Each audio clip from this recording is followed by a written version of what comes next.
Elizondo talks about human-initiated contact with the beings and a lot more. It's time for another UFO news roundup, so get in here. This is Jack with Cosmic Road. I talk about UFOs and the paranormal. Please like and subscribe and let me know what you guys think in the comments below. Okay, here's what Lou had to say when asked about human-initiated contact. Was there any acknowledgement or discussion of human initiated contact with NHI while you were working at the Pentagon? There was. There was some discussion that these things could be lured or attracted to certain. Also, there was some historical documentation from remote viewers who allegedly had initiated some sort of contact with something, not human. And then there were the discussions of, for example, like Edwards Air Force Base and some other Air Force bases where maybe there was actually contact, deliberate contact between non-human intelligence and humans. Now that was before my time, so I can't tell you if that's real or not. I can tell you that I heard it, and I can tell you that people talked about it, but I cannot tell you because I wasn't there. Okay, now that's super fascinating. I would love some confirmation that some of those meetings, potentially, with President Ike or Truman even, or anybody else. I would love some confirmation that those meetings actually happened, or alternatively didn't happen. One way or the other, I'd like an answer on that. If presidents have been making deals with beings, that would go some way toward explaining why the control group has been working with them for many years, and maybe they're not working with them anymore. According to a few sources, the contract, at least with one of those groups, has just expired. So it'd be really interesting to know if experiencers are still reporting, human, military and government officials working alongside beings during abductions, or if that has suddenly stopped now that that contract is supposedly over. So yeah, experiencers in the audience, let me know if that's still going on. Let everybody know. But what do you guys think? Did President Eisenhower or Truman or any other presidents or military leaders meet with beings on an Air Force base? What did these remote viewers see? That's really interesting. Now, as far as what the beings are attracted to, the first part of Lou's comment, well, we know he's previously said that they are attracted to nuclear material, weapons, nuclear-powered ships, etc. And that's not just from him. That's, pretty credible at this point that they are definitely interested in our nukes, our nuclear capabilities, or energy. It's unclear exactly why, if we're going to use them or they're feeding off the energy. We do know they have shut down our nuclear silos, and reversely, they've triggered the launch sequence in former Soviet Union. So that seems to be a warning or a message, at least, that they can, stop or start our nuclear weapon sequences. Very, very alarming, but, I guess you could say that's also kind of reassuring that they're not going to allow nuclear Armageddon. Maybe, hopefully, that'd be nice. People were saying, well, why didn't they stop Hiroshima? That sort of thing. The idea of that information, and I'm not saying that I believe it, but the idea is that the beings would step in and intercede. They would intervene in human affairs if we threatened to wipe ourselves out or do great harm to the planet. But they would only intercede at that point, at which point we would be no longer custodians of the earth, that they would be custodians of the earth. And they have told multiple experiencers that. And Danny Sheehan was reporting on that information just the other day, and I reported on that. Very interesting. Hard to know if that's a thing or not. The beings will tell different people different things. You can't necessarily rely on what the beings tell people, but it's super interesting anyway. So let me know if you think, there has been this human-initiated contact within deeper levels of the government. From my own research, much of which I've shared with you guys, it definitely appears like the beings and the control group are working together and have for many years, assisting the humans assisting in abductions, etc. Lou knows this.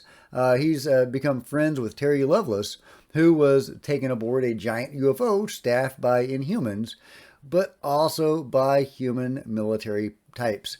So yeah, working alongside the beings and assisting as if they were crewmen of the ship itself.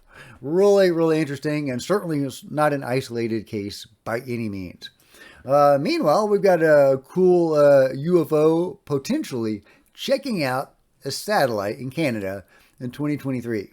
So I'm trying to decide what's the satellite and what's the UFO. That looks like the UFO. Yeah, making a turn, and I guess that's the satellite.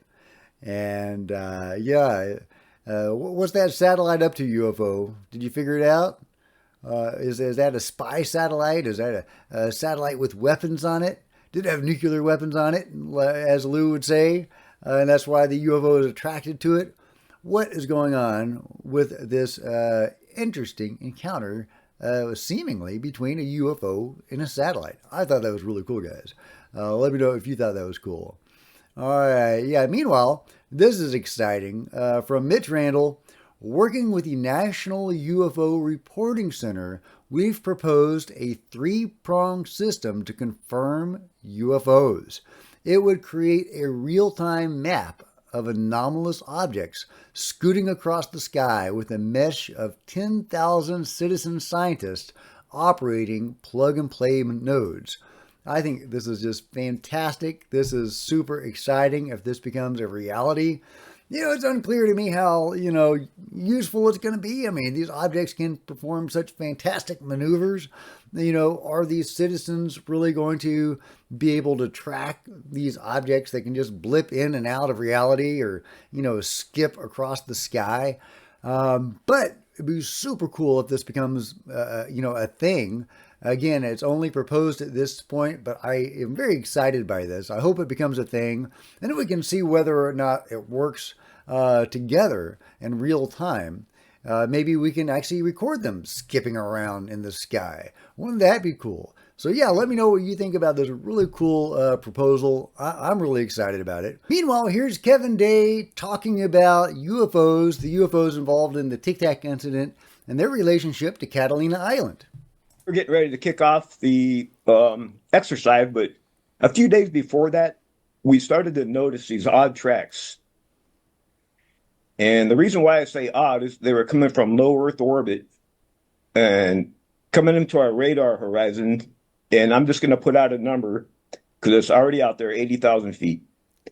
And they came down in groups of 5 to 10 at a time, would sit up at altitude, and then all of a sudden they would drop down as a group, down to between 20,000 and 28,000 feet off the coast of the island, Catalina Island, and they would just sit there.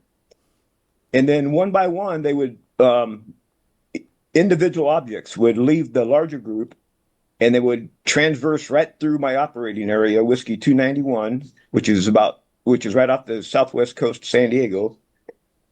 And they would go about 100 knots, which was really strange because these things could go Mach, who knows? I mean, instantaneous flight capabilities, okay? And to this day, I don't know why they were going so slow. To catch our attention, who knows, right? But the odd thing is, Jimmy, every single one of these contacts, and if you counted them all up over the course of 10 days, about 100 contacts, separate contacts. Wow. The weird thing is, every single one of them, to the best of my memory and knowledge, disappeared off my radar in the exact same spot in the sky. Wow. Which was about 60 miles north of Guadalupe Island off the coast of Mexico. Okay, so there we go. I think this is a fascinating, segment from Kevin Day, because we have the Catalina Island, which I've talked about before, and others have talked about, a hotspot of UFO activity. There seems to be a base or something going on there, maybe portals coming and going. And then we have Danny Sheehan's information about Guadalupe Island. Then maybe that information comes from the Tic Tac incident, because Kevin Day is talking about this point where these UFOs disappeared 60 miles north of Guadalupe. So, are there underground bases at both locations, north of Guadalupe Island and also Catalina Island, which aren't that far apart, generally speaking, and in the broader scope of things. So, yeah, that's super fascinating. How many underwater bases are there? Or are they all coming and going from portals in the sky or underwater? I would love an answer to that. Wouldn't you guys love an answer to that? Either way, it seems like there's a lot of activity in that part of the sea, and there's some bases or something going on there. There is, of course, this possible underwater base off of Malibu, which is in that general region. Here's a article talking about it. In Malibu, of course, is not that far from where Dr. Robert Shipe of Dragon UFO fame is in Santa Monica. Or excuse me, where is he? He is in Marina del Rey. And Catalina Island is right there. There is a huge hot spot in that area. Something is going on there, guys. Something is going on there. I would love to know what that is. And let's see how far away Baja is. There's Baja. There's Guadalupe. So you can see not that far away in the general scheme of things. Something huge is going on there, guys. I don't know if that thing is really an underwater alien base or not. But, I mean, it doesn't look natural, does it? It does not look natural. And something huge is going on in that part of the sea. Well, let me know what you guys think that is. So let's give a listen to just a minute or two of what he has to say. My first weekend there, he has this woman in his chapel in the rectory who's slithering across the floor like a snake and foaming at the mouth, and her eyes are rolled back in her head. And he's doing all these prayers. And then he looks at his watch and he says, okay, I'm going to go celebrate Mass. I'll be back in an hour. Just stay with her. And I'm like, what? This is my first introduction to this life. He leaves. She looks up at me and she's got this weird look in her eyes and she's got the foam coming out of her mouth. And I'm like, oh, hell no. And I get out of there and I lock her inside. And I sat outside and waited for him to come back. Well, he comes back and he's like, what are you doing? What happened to the lady? I go, no, she's in there. But I'm not staying in there with her. I mean, are you crazy? You left me alone with her.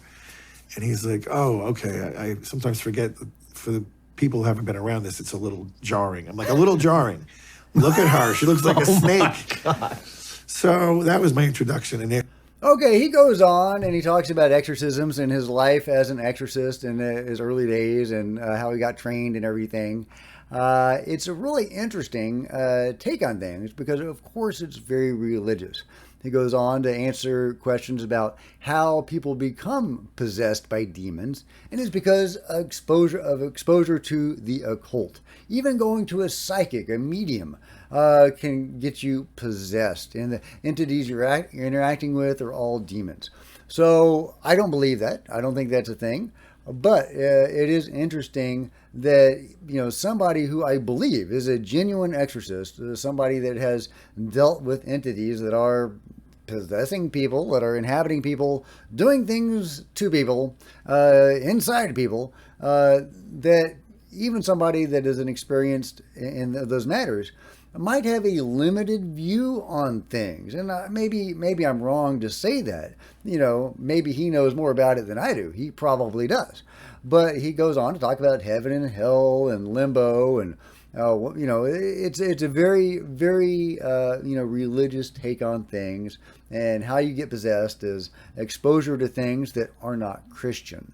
So to me, that's a very limiting look on things, which is very frustrating, but it's also super fascinating because I believe this is a actual phenomenon. I had one of my ghost hunting buddies was super into exorcism. He would research it all the time and tell me about his researches and all about exorcism. I feel like I know way more about exorcisms than I want to know. I'm not into that. But I mean, it's an alarming phenomenon that seems to be real. I had another buddy of mine share what appeared to be a possession. just a couple days ago. Maybe I can get him on the show to talk about it. But they were doing a ghost hunt and interacting with beings through a spirit box, and somebody got possessed on camera, and you can see it. I don't know if I can get permission to share that or not. But somebody started doing, an exorcism of honor, not a Catholic exorcism, but, she was clutching her crucifix, saying a prayer and touching her. And all of a sudden, the possessed woman starts to convulse and then throws up, which is common in an exorcism. So, and this gentleman right here talks to that as well. And in fact, they were even taught how to deal with the vomit, the tainted vomit. And all of that was actually part of their training, which I found really interesting. I don't know if I want to be trained in how to handle demonic vomit, but that is something they learned. So yeah, check out the full interview at your leisure to learn stuff like that. But yeah, possessions do seem to be a thing. When I was ghost hunting once, I got a negative attachment, not a possession, but a negative attachment from some weird thing. My Reiki instructor got rid of it a couple days later. It was like a black slug-like thing, unclear if it had any intelligence, but she got rid of it. And yeah, it is a thing. It's weird. I know it's so weird, but all of this does tie in with the UFO stuff. Look at the Las Vegas case. They got aliens in their backyard one minute. They have a haunted house the next. Again and again, you see this connection with the UFO and the paranormal. Not always the scary stuff. Often it's the good stuff. In fact, often it's the very good stuff, like in my own Jesus ayahuasca UFO experience and many, many others. But there is this clear connection with the metaphysical and the spiritual in the UFO. And I think that if we collate enough of this information, like this gentleman right here who has actual experience dealing with possessed people and getting rid of that possession, if we can look at their information and try to, connect as many dots as possible, I think we're going to get a lot further with this general conversation. But hey, guys, let me know what you think in the comments below. Meanwhile, a PhD student finds a lost city in Mexico by accident. Oh, this is crazy, guys. Yeah, a huge Mayan city has been discovered centuries after it disappeared under jungle canopy in Mexico. Archaeologists found pyramids, sports fields, causeways connecting districts and amphitheaters in the southeastern state of Campeche. Okay, yeah. I said that right. They uncovered the hidden complex, which they have called Valeriana. That's a cool word. I like that. Using LiDAR, a type of laser survey that maps structures buried under vegetation. They believe it is second in density only to Calakmul, thought to be the largest Maya site in ancient Latin America. Anyway, I'll link to this article and you can watch the full thing at your leisure. I don't think anybody's actually been there, but the gentleman discovered it completely by accident. What it might have looked like here in this virtual studio. This is a Mayan pyramid temple similar to the ones that would have been found in the city. People worshipped here, brought riches like jade masks, and even buried the dead. In total, the team found almost 7,000 buildings in an area of the jungle about the size of Edinburgh. Up to 50,000 people may have lived in this area at its peak in the 9th century. Alongside houses, the archaeologists found evidence of amphitheatres, plazas, and even a sports field. Yeah, it's super fascinating. They're learning a lot about it without actually having been there in person. So hopefully people will get to go there and explore this ancient lost city in person. But I thought this was super fascinating. LiDAR is revealing more and more of the ancient world, and I love it. I can't wait to find out more about this lost city. Meanwhile, if you've enjoyed this video, let me know what you think in the comments below. Give me a big thumbs up, smash the like button, smash the subscribe button, all that kind of good stuff. Consider buying a coffee mug or a t-shirt in the merch store. Check it out. I got my Cosmic Road t-shirt on right now. You can also become a channel member. Channel members are rock stars, and I really appreciate you guys' support. Thank you so much. Meanwhile, there's plenty of other videos on the channel, and I'll see you guys next time. This is Jack with Cosmic Road, signing out.